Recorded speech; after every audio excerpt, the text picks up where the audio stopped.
my reaction video for the group 1 is that their presentation was not organized and their explanation was not clear and they lack preparation, but they did everything. So all I can say is that I hope next presentation she'll be ready for everything.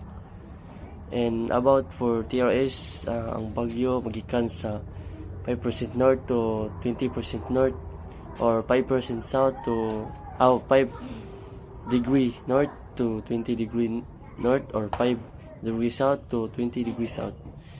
Ang bagyo mag-agi sa track padong sapat niya vortex, din mo recurve siya, din mo balik, din ang bagyo kung naa sa Coriolis effect right, ang tuyok niya is counterclockwise pa ana bali, din og sa left naman pa clockwise siya rasan.